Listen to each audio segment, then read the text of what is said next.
It's time for the Las Vegas Sportsline, brought to you by the Sunset Station with sports director Chuck Esposito. Presented by WagerTalk.com. From Madrid at Sunset Station, where we are every Monday during the football season. Chuck Esposito's here, Marco D'Angelo's here, I'm Dave Koken. We're going to get into our Monday afternoon quarterback session, talk about the adults playing football first, but we want to talk about the kids playing football here in Las Vegas first. And Chuck, we've had Cole Reed on with us before, and we're going to bring him up again to talk about youth football here in the Valley. Yeah, youth sports gets bigger and bigger every year. Coach Cole Reed, he started a brand new football league. He's the president and founder of 200% Sports. They've got their fall registration, or excuse me, their spring registration going on right now with some specials that he'll talk about. And he's taking both boys and girls teams to a tournament in Florida after the first of the year. So I'm not going to talk anymore. I'm going to turn it over to Cole and let him talk a little bit about the league. Yes, thank you, Chuck. To touch on the Florida tournament, that's a national NFL national flag football national tournament. My girls' team, the U14, they won the Vegas regional tournament out here, and they get to go down. But our U14 boys got sponsored and picked up. They lost the tournament, but they got picked up by the Raiders to go down and represent anyways. So pretty exciting stuff, and they'll be out there during the Pro Bowl, both teams, and they're really excited. So we are starting registration for the spring. We've opened up for 200% Sports, and we're doing a holiday special right now till at the end of Christmas. It's $99 per child plus 10% discount for any military member, CCSD worker, and first responder. So that's a really great deal we're doing right now, and our ages co-ed ages 4 to 16. We are doing an all-girls division, ages 11 to 16.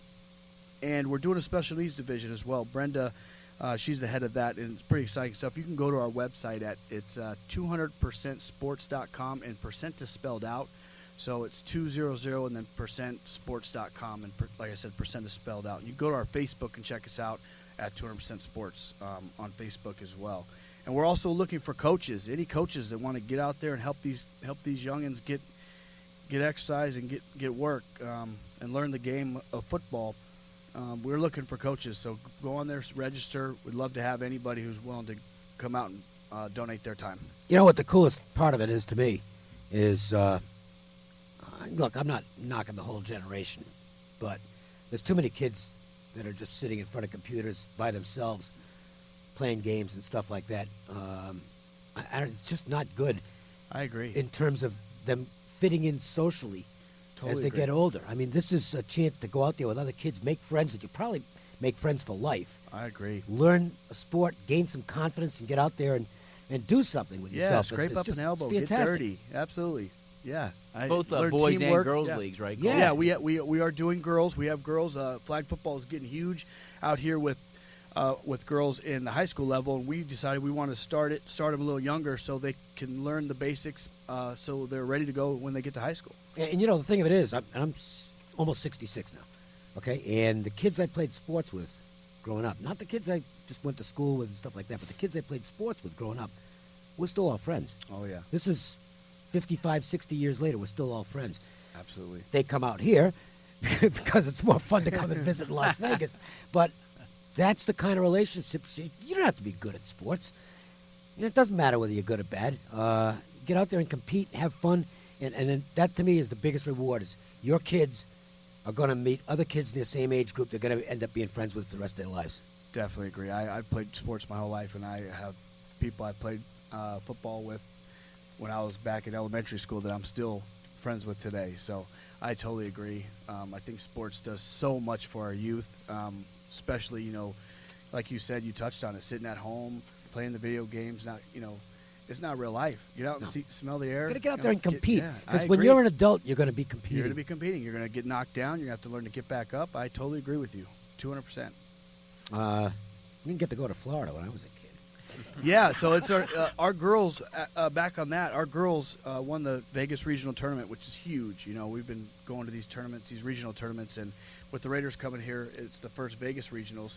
So our girls, they battled, and they won in the fourth overtime, and it was just exciting. Four overtimes. Fourth overtime, Whoa. yeah, and just the emotion and the excitement, those girls, and the hard work that they put in to see them succeed is really special. Now they get to go down. And the boys, all our teams, we had 4 teams in, and all the boys' teams did great. We had 2 teams in the championship. They lost, the boys, a 12U and 14U. And then the other team, they lost the game before the championship to the same team that knocked our other team out of the championship. So the Raiders were kind to sponsor one of our 14U teams, and it's exciting to get them to go down.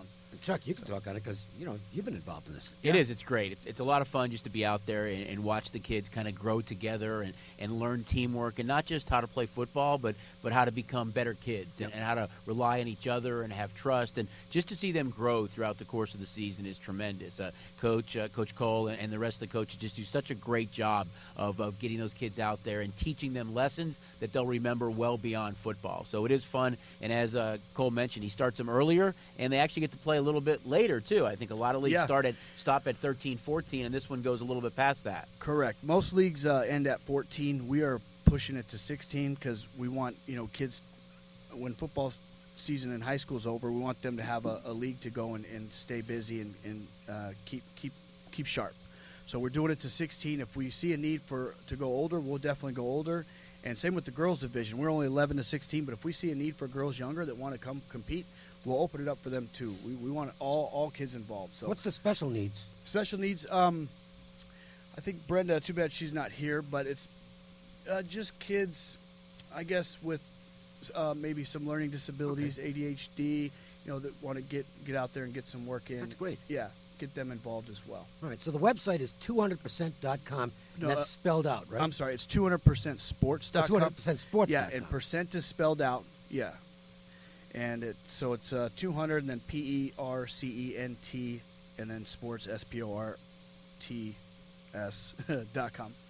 And yeah, we got all our information on there. You go to our Facebook too, lots of videos, lots of photos of the kids, and we're excited. I think it's a great Christmas present for your kids right now. Get them signed up for $99 for the spring season. Can't beat it.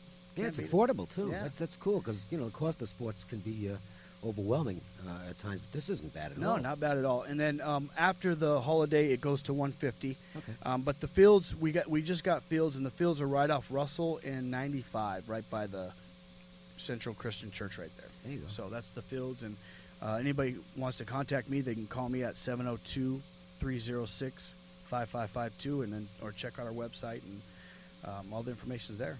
Good stuff, Cole. I appreciate your time. Thank you. Merry Christmas, man. Yes, thank you. Great. Thanks, Cole. Thanks for coming by. Thank you. Now we switch to the adults in the National Football League. It's our Monday afternoon quarterback session. We recap the games that took place on Sunday. We'll look ahead to tonight's action. Also, we'll cover the other sports going on tonight, although it's a pretty thin schedule. We start off with a game that had to make Chuck Esposito a happy man because you guys had to bank on this one. Indianapolis and Jacksonville. I don't know anybody who was betting Jacksonville in this game. Colts never get on the scoreboard. Kind of an amazing result. The Jaguars did about what we thought they'd do offensively, but they won the game. I think it's the first time that Andrew Luck had been shut out, and you're right. It was a good decision for our side of the counter. You had a new quarterback. You had a quarterback change. You had no Leonard Fournette against arguably one of the hotter teams in the league, and that defense stepped up yesterday. They came to play. They played one of their better games of the year. I think probably the best game that they've played since the New England game. We were clearly Jags fans, and once it got to 6-0, I wasn't sweating too much because the Colts couldn't do anything all day. Which again I really was surprised. Luck seemed to be out of his game yesterday. He just didn't look in sync at all, and the Jags defense stepped up. It was funny watching Tom Coughlin up in the booth after the game. You would have thought they just clinched a playoff spot the way he acted. But for a team that had lost 7 games in a row, winning yesterday and beating a team that was so hot was kind of big, I think, for the Jags. And you know what, Marco? There's no tankapalooza in the NFL. It's not like the NBA where you really see teams go into the tank late in the season. In the NFL, they still come out to play every week. Well, what I took from it is we talked several times this year about the locker room being divided. The fact that it's a coincidence that the defense stepped up as soon as they benched Blake Bortles, so that might be – Jacksonville might be a play, at least looking at the totals, we're going to see the defense playing like they played last year. We go down the rotation schedule, but we'll do a little flex here because the Chargers Steelers was the flex game, so we'll save that for the end. And let's talk about the Panthers and Buccaneers. And it's funny how things go. A couple of years ago, I had Oakland A's, an under wins ticket, and this ticket is dead. Okay, and then they basically lost every game in September, and I ended up winning the thing. I have under 8.5 with the Panthers. They're 6-2. I'm toast. Okay, that's a loser. Throw it in the wastebasket. They're 6-6 now. I'm the favorite to win this bet. The Panthers have gone south, and in a big way. I don't know. They're still in the race, Chuck, to make the playoffs, but that loss to Tampa yesterday is really damaging. I think the loss to Tampa, the loss to Seattle, really, really damaging. A team that's lost 4 games in a row right now. Cam Newton, I mean, he easily could have thrown 6 picks yesterday. He threw 4. They cleaned house today as far as the defensive side of the ball goes. Got rid of, I think, their defensive line coach and their DB coach. Ron Rivera said he's going to take over defensive play calling. And at the end of the season, I know we talked about it, guys. You have to really wonder about that. Riverboat Ron, that 2-point conversion they tried against Detroit, if that ends up costing them a wild card spot. Because right now they're clearly looking up at New Orleans, but that loss to Seattle, the way the Seattle Seahawks are playing right now, and everyone else is kind of bunched up after that, where Washington actually sits in the number 6 seed as we speak. I think that loss could be huge. This week they play against Cleveland. Cleveland's a much better team at home. And you look at the home and road splits for Carolina. 5-1 at home, 1-5 on the road. They're on the road again Sunday in Cleveland. And they got the Saints twice down the stretch, so not looking good for the Panthers. Not looking good for Ron Rivera. I think that this is going to be it for him. And I love the coaches that, when they're in the hot seat and everything's going bad, they, put a coordinator under the bus, clean house there, trying to save your own job. Why'd they stop running McCaffrey? He had 100 yards on 10 carries, and this is a team that should have dominated Tampa Bay just running the football down their throats. And they fell behind. I realize that. But this is a team that ever since the Detroit game has not been the same. They should have actually been behind by more.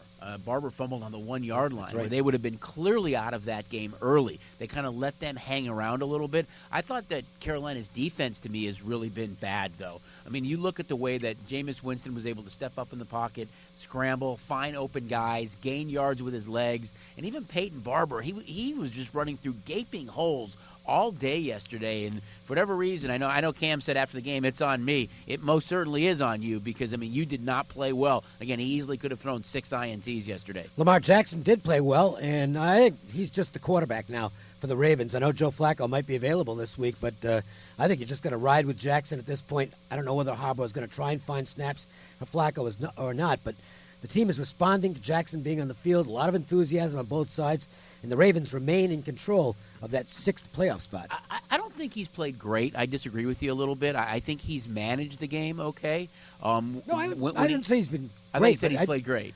Well, okay, He's run the ball. I'll amend it to this. Better than anybody really thought that he would be at this point. Well, I would put an asterisk there, too. The only reason I would do that is that the first 2 games that he played were against the Raiders and the Bengals, which are arguably 2 of the worst defensive teams in the league. He played both those games at home. He was put in a good position, I think.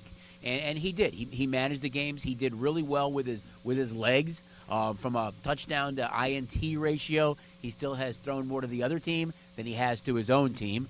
I thought yesterday he played okay. He had a bad fumble in the game. Yep. But to me, it's defensively. I think what fuels that team, and when they struggled for a couple games there, when they lost that second game to the Steelers, was just defensively they just looked out of sorts to me. But over the last 3 weeks, they have just got up, and Terrell Suggs and that gang have just smacked people in the mouth. To hold, Matt Ryan to 153 yards, and they weren't able to run the ball at all, that defense really fueled everything they did yesterday. Now, granted, Atlanta, uncharacteristic, has lost 4 games at home this year, but I think really Baltimore right now is winning with defense. They're able to run the ball effectively, and he hasn't had to win a game with his arm yet. No, I don't know if he can do that. He's not great.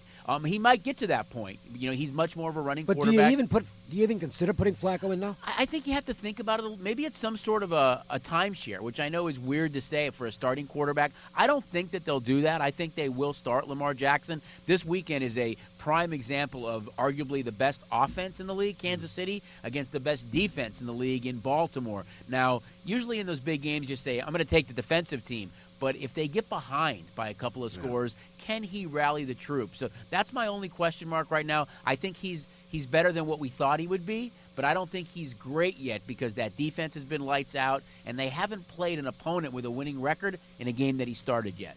12 for 20.